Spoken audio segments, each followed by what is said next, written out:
How many times do I have to tell you? I need to rest to protect our baby. I'm 8 months pregnant and there's a risk of premature labor, so I have to stay on bed rest. This is a small, precious life that could be born at any moment. But when I try to lie down and rest, my husband says, "Pregnancy isn't an illness, so don't slack off with the housework." His harsh words didn't stop there. When I turned around, I saw his face turn pale in an instant. What did he see? My name is Melanie. I live in a small apartment with my husband, Ken. But soon, our life as just the two of us will come to an end. There's a new life growing inside me, and I'm now 8 months pregnant. When I first found out I was pregnant, I couldn't believe it. Joy and disbelief overwhelmed me, and I couldn't sleep at night.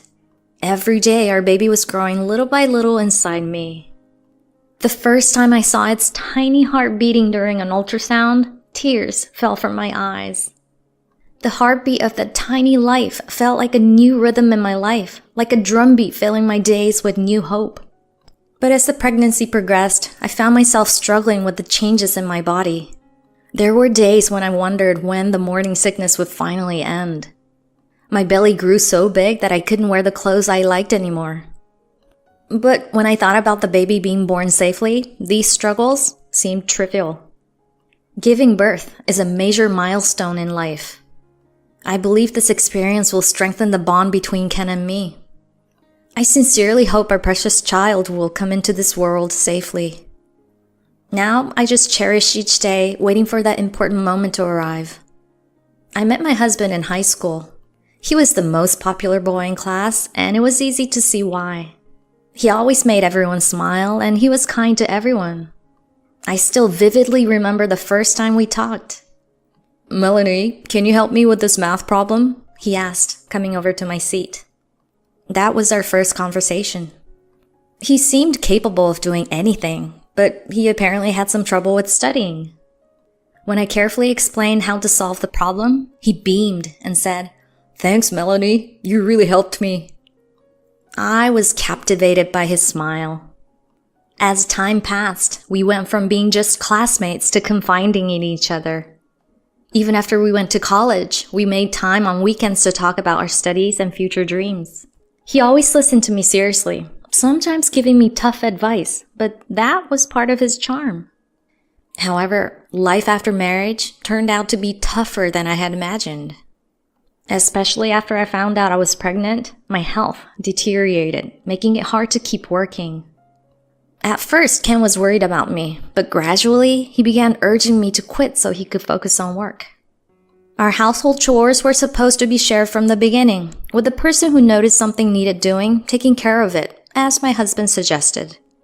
At first, this freedom felt refreshing, and we adapted to the style of taking responsibility for what we noticed. But things didn't go as smoothly as expected. In reality, I ended up doing most of the chores. "Ken, the laundry is piling up. Can you take care of it today?" I suggested one day. The laundry had piled up into a mountain, and it was too much for me to handle alone. "Yeah, just a moment. Let me finish this work email first," he replied without looking up from his computer. I knew that just a moment could last indefinitely. As time went on, his idea of whoever notices does it gradually turned into pretending not to notice. I couldn't help but feel that he had intended this from the start. Even when he hung the laundry, he rarely helped fold it. When I asked him to help fold the laundry, his usual response was, "Yeah, I got it, but I'm a bit busy right now, so I'll do it later." The later that rarely came left me increasingly frustrated. I sighed countless times. One evening, when he came home, I decided to talk to him about sharing the chores. I sat down in the living room where he was eating and looked at him seriously. No, I might have been glaring at him. "I need to talk to you about the chores. It's starting to get a bit overwhelming. Maybe we should rethink how we divide the work." He looked a little surprised and said, "Has it been that bad?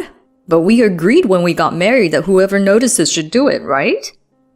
"It's been tough because I've ended up doing almost everything," I said, no longer angry, Just tired. I think we should set more concrete rules so that it's a bit easier for both of us, I added carefully. I really wanted to say, you need to pull your weight, but I held back. After a moment of silence, he sighed and said, Fine, if you want rules, let's make them. His tone was condescending. To be honest, I'm so busy with work that I can't handle everything at home too. I'm willing to share more, but it has to be within what I can do, he continued. I didn't like how he said it, but I reluctantly agreed. That night, we made a detailed list of chores and decided who would be responsible for what. But as expected, the new rules didn't last long. They only revealed that he was a man of empty promises. I understood that his work was busy, but as the days passed without him making any effort to keep his promises, my disappointment grew. Ken, you forgot to take out the trash. Oh, sorry, I forgot. But I'm really tired today, so can you take it out tomorrow morning? In that moment, something snapped inside me. To him, chores were something I did, and he only helped when it was convenient. After venting like this, people often ask me why I married such a man. Before we got married, he was a kind and thoughtful gentleman who always cared about those around him. He would buy me my favorite flowers on our dates and offer me his hand as we walked, just like in movies.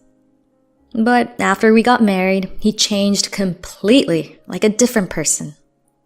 Once he had me, his considerate behavior vanished, revealing his true self. Someone who didn't bother to keep up the pretense. A year into our marriage, I started losing my appetite and feeling feverish. At first, I thought it was just a cold and didn't pay much attention. I had no time to rest at home, constantly busy with chores and my husband's demands. But my condition only worsened, making it a struggle to get through the daily chores. One day, while cooking, I was suddenly overcome with nausea and almost collapsed on the floor. Even then, my husband was in the living room watching TV, ignoring my suffering. Can you help me? I called out weakly.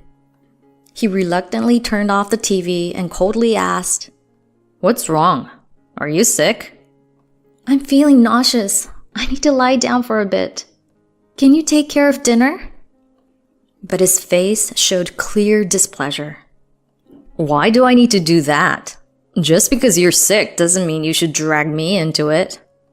His angry words made me want to cry, but I held back my tears and somehow managed to support myself as I returned to my room. That night, he came back from eating out without saying a word, and there was nothing for me. The days felt increasingly empty. One morning, the smell of my favorite food made me feel nauseous. Instead, I had a strange craving for fast food fries, which I normally didn't eat. This inexplicable symptom made me suspect something. Could it be? I wondered as I headed to the pharmacy to buy a pregnancy test. When I got home and took the test in the bathroom, it clearly showed positive. I was pregnant. I regretted not realizing sooner because of my irregular periods, but discovering this new life filled me with complex emotions. That night, I decided to tell my husband. I need to talk to you. It's important. I started, trying to sound calm. What is it? If it's about divorce, I'm not doing it. I thought to myself, if I could, I would have already left. With that thought in mind, I sat across from him at the table and cautiously said, Ken, I'm pregnant. His reaction was unexpected. No way! Really? That's awesome! He exclaimed, his face lighting up with a big smile. Seeing him so happy made me let out a sigh of relief. Is it a boy or a girl? He asked excitedly, firing off questions. I don't know yet, I replied with a smile. If it's a boy, I'll teach him baseball. If it's a girl, maybe piano lessons. He continued, already planning our child's future. His enthusiasm was so surprising that I wondered if he had hit his head or something. Are you really that happy? I asked, looking into his eyes. Of course. From now on, it'll be the three of us. If you need anything, just tell me.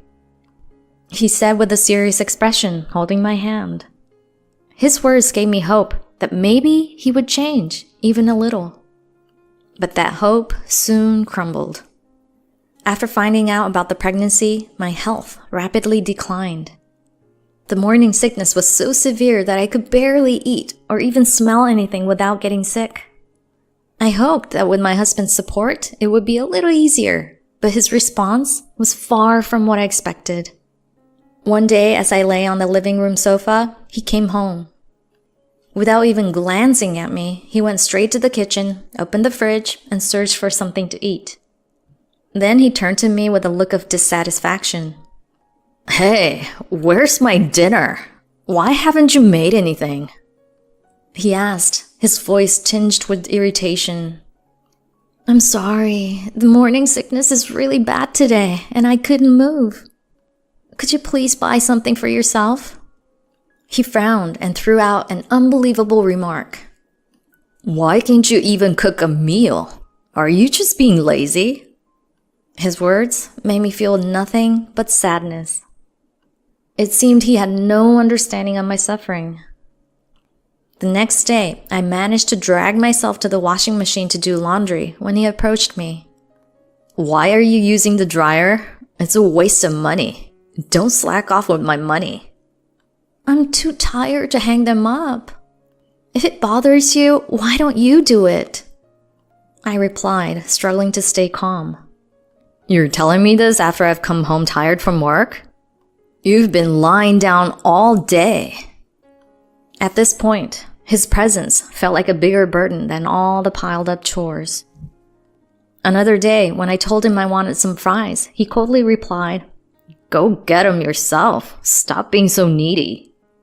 His disregard for my condition, prioritizing his own convenience, left me feeling completely exhausted. But what hurt the most was when he said, Your constant vomiting is making me sick. Could you do it quietly? When I heard those words, I couldn't stop crying. I wondered if this man who lacked the most basic empathy could really be my husband. Ken, can't you see how much I'm suffering? Your child is in my belly. I pleaded weakly as tears flowed. I get it, but your vomiting is making me feel awful too. His words crushed me, leaving me speechless. His indifference and coldness chilled my heart, making life in this household increasingly unbearable. I was so mentally and physically exhausted that I could no longer think of what to do. Even as my morning sickness finally began to subside, his attitude didn't change. He couldn't understand my situation and offered no help with daily tasks. For example, when we went shopping, I ended up carrying the heavy bags while he walked ahead, as if in a hurry. Ken, wait a second. The bags are heavy. Can you help me? All right, but I'll go on ahead. He replied without even looking back. Are you listening to me? What kind of person does that? I thought, feeling frustrated. Strangers, like an elderly woman or a businessman, often ended up helping me. It was the same when we went out to eat. I would tell him that I couldn't eat sushi because of the pregnancy, but he'd just say, Well, I want to eat it. If you can't, then don't eat anything. Sitting next to him during meals became unbearable. What made it even harder was when we shopped for baby items. We would go together, but seeing other happy couples choosing things for their babies filled me with a sense of emptiness. The store was full of cute clothes and toys, and everyone seemed to be having a great time. Hey, what do you think of this stroller? It's light and functional. Seems easy to use. Yeah, it's fine, but it's expensive. Isn't there a cheaper one? But it's good quality and will last a long time. I want to choose something nice for our baby. He didn't hide his irritation. Yeah, that's why it's expensive. Let's think about it some more. Money doesn't grow on trees. I know money isn't infinite, but this is something we'll use for years. As long as it can carry a baby, anything will do. On the way home that day, we hardly spoke. The car was filled with a heavy silence, and I stared blankly out the window. Thinking about how other couples seemed so excited to prepare for their baby's arrival, I felt the distance between us and couldn't stop the tears. There's something else I want to discuss. Can't we talk about it at home? Once we got home, I tried to bring it up again. Let's try to be more considerate of each other. Our baby is going to be born soon. Melanie, you're just tired. You're overthinking things. Of course I'm thinking about it. It's our first child. That's why I'm doing things my way. Isn't that enough? Doing things your way? How can you be so sure? This is our child. Aren't you excited? Please try to be more supportive. But he just said, Yeah, I get it. Let's just go to bed. You're tired. He left the room, leaving me feeling even more hopeless. Lying in bed, I wished he would change, but that hope kept fading. Unable to bear it anymore, I vented to a friend. You should just leave him. But there was a reason I couldn't. Even though he seemed indifferent, his attitude completely changed when he saw the ultrasound pictures. Wow, is this our baby? That's amazing. I loved seeing that sparkle in his eyes. When we found out the baby was a boy, he literally jumped for joy. A boy! That's awesome, Melanie. I'll teach him everything I know. But despite his excitement, his coldness and lack of understanding in daily life remained unchanged. We continued to have discussions, but I couldn't shake the hope that he might change once the baby was born. Despite the daily frustration, I decided to endure it for the sake of the baby. By the 8th month of pregnancy, my body had reached its limit. My belly was constantly tight, and I was diagnosed with a high risk of premature labor, so I was ordered to stay on bed rest. I had to reluctantly leave my job and spend my days lying down at home. My husband would look down at me with an expression I couldn't read, muttering, Must be nice, just laying around all day. His words hurt, but I could only ignore them. Every time I ordered delivery or dried laundry in the dryer, I could hear him saying it was a waste. He was extremely strict about finances, hating any kind of waste. You're a housewife now, so you need to take care of the house properly. By this point, I almost found myself wondering what ridiculous thing he'd say next. One day, as soon as he got home, he looked around the house as usual and said, It's a mess in here. What have you been doing all day? I'm sorry, I haven't been feeling well today. He sighed and said, I get that you're sick, but try a little harder. I don't want to come home to this mess after a long day. Despite everything, there were moments when he could be kind.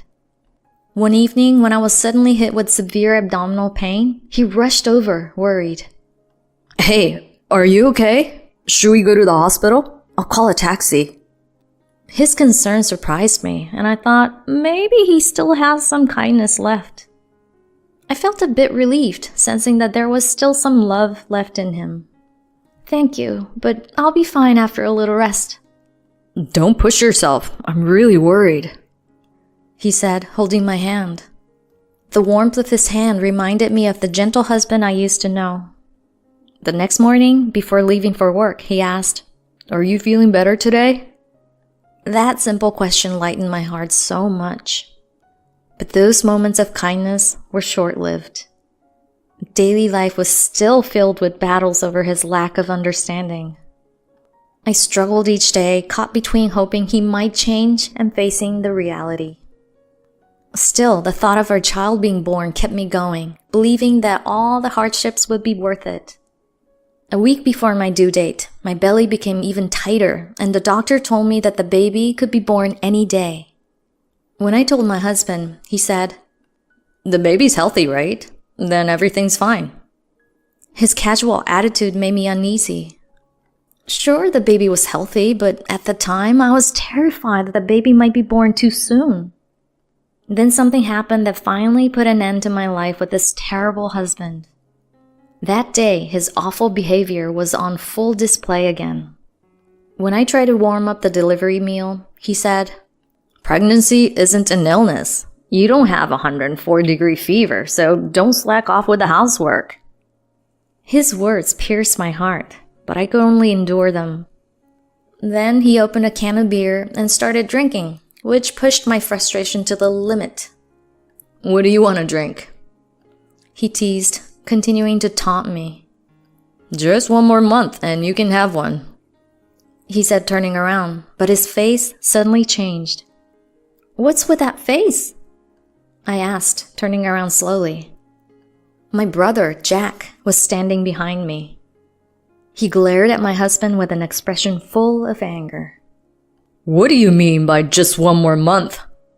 he asked, his voice full of fury. "Well, My husband stammered, his voice shaking. "You also said pregnancy isn't an illness, didn't you?" Jack continued, his voice rising. I might have said something like that, or not." My husband muttered, terrified. "Melanie is going through a tough time right now. Yes, I'm sorry. I might have gone too far," my husband said, now cowering in fear. My brother, still seething, wasn't done. "Might have? Really? Oh, I'm sorry. It was just a bad joke." My husband apologized, now trembling. "This isn't time for jokes. You should be thinking more about Melanie." My husband feared my brother not only because he was my brother, but also because my brother ran our family company. After our father passed away 7 years ago, my brother took over and has been running the company ever since. Both my husband and I worked at the company, so my brother had a close relationship with us both as family and professionally. My brother had always been protective of me, and he often checked in on how I was doing. One day, I decided to vent to my brother about my husband's behavior.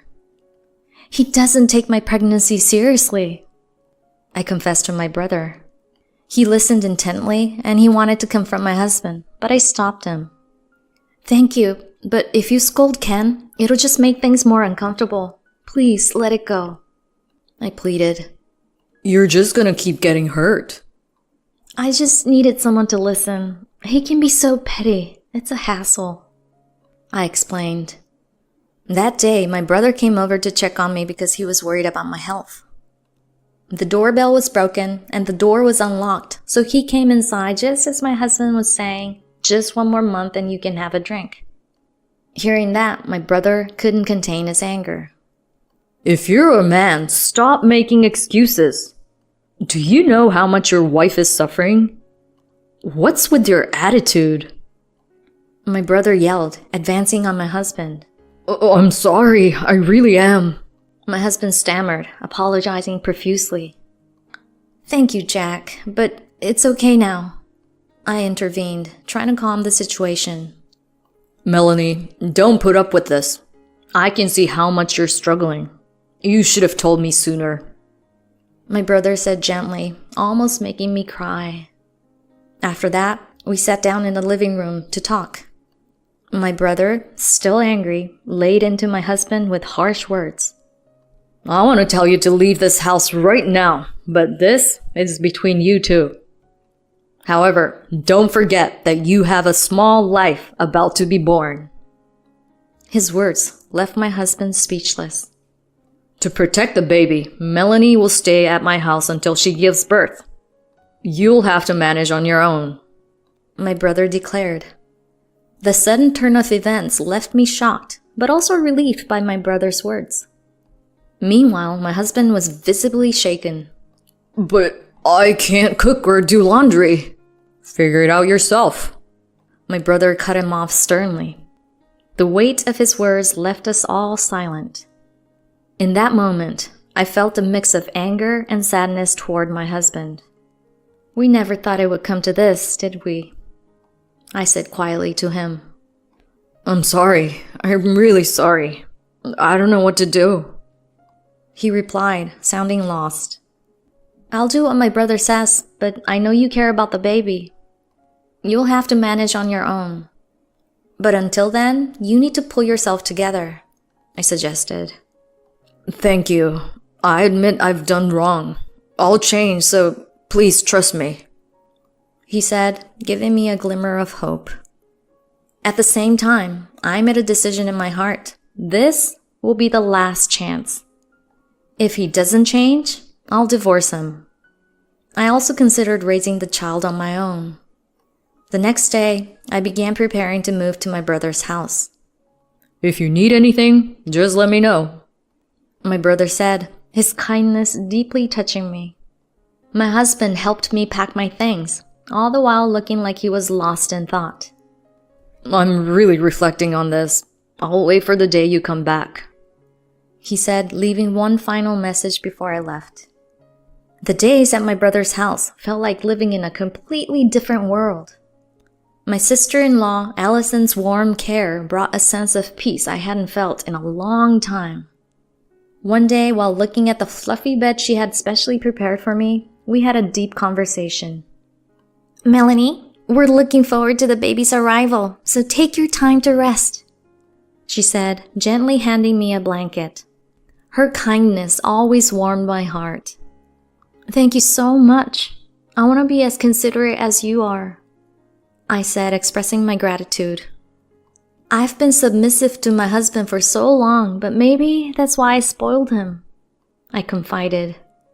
Allison smiled gently and said, People can change, Melanie, but sometimes you also need to be strong to protect yourself. Encouraged by her words, I strengthened my resolve. If he truly reflects and changes his ways for our sake, I'll acknowledge that. But I won't support him unconditionally anymore, I decided firmly. That resolve is important. But remember, don't be too harsh on yourself. Focus on your happiness and your baby's future, she said, offering more support. One day, I returned to our old home with Allison to pick up the rest of my things. When we opened the door, we were shocked to see the living room had turned into a trash heap. My husband was lying on the sofa, looking exhausted. What is this? It stinks. Are you okay? I asked.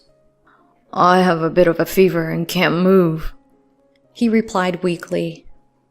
But when we took his temperature, it was only 99 degrees, just a mild fever. Allison and I exchanged glances, both in disbelief. You don't even have a fever. This is pathetic, I said. Hey, don't talk to a sick person like that, he protested. Seriously? Look who's talking, I thought, feeling exasperated. Oh, by the way, I could really use some jelly. Could you get some for me? He asked. Why should I retorted. At least do the laundry yourself, I said, reminding him of his previous words.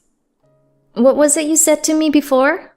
Something about not slacking off unless you had a 104-degree fever? I shot back.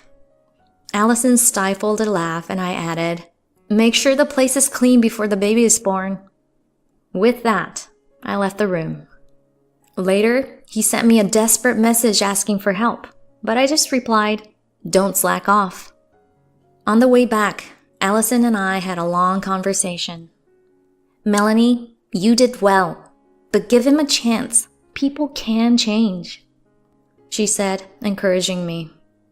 I know, but I'm done spoiling him. If he really wants to change, he'll do it on his own, I replied, thinking carefully about the future as we headed home.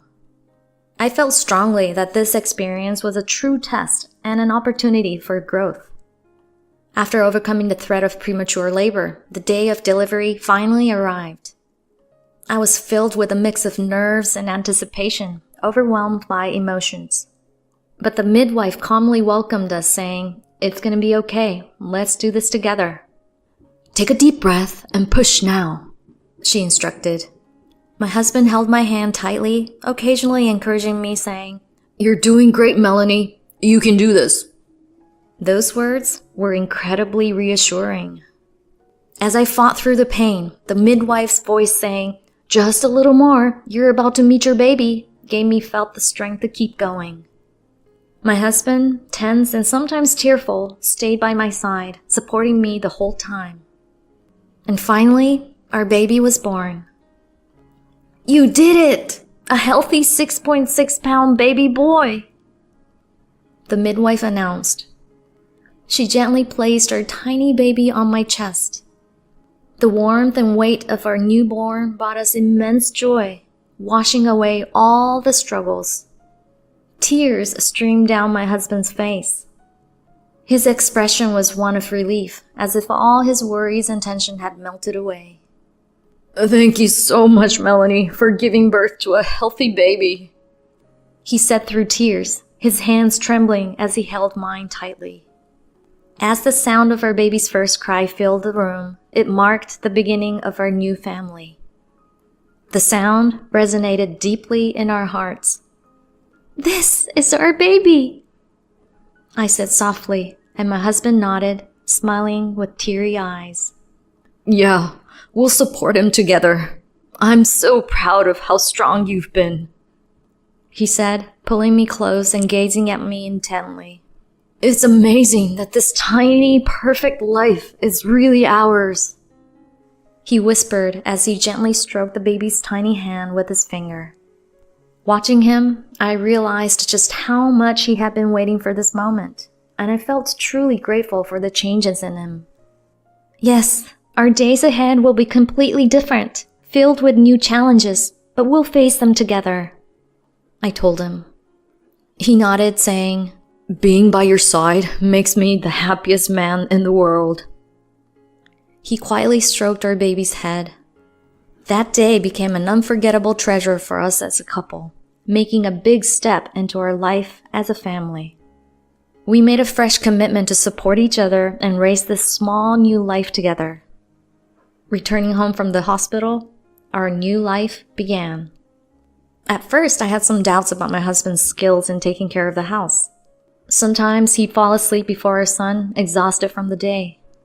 He struggled to handle a knife properly or folded the laundry in a messy way. Ken, not like that. Hold the knife this way, I said patiently, teaching him bit by bit. Thanks. I'm still learning, but I'm trying my best, he responded, showing a positive attitude. He's so cute, isn't he? My husband said lovingly, gazing at our son. Seeing him look at our son with such love, I was truly glad I didn't go through with a divorce. My husband was changing little by little, but it was real. Through our son, he was growing too. One evening, we sat in the living room talking about our family's future. Ken, it was tough at first, but I never expected you to work so hard, I said, impressed. Becoming a father has made me think about a lot of things. I want to be a better father and husband for you and our son, he replied. Hearing that made me happy. Let's keep building a home full of smiles, I said. I promise, he replied, nodding firmly. From that day on, I felt that our family was steadily moving forward. The birth of our son brought new hope and joy to our marriage, and my husband's transformation was leading to happiness for our whole family.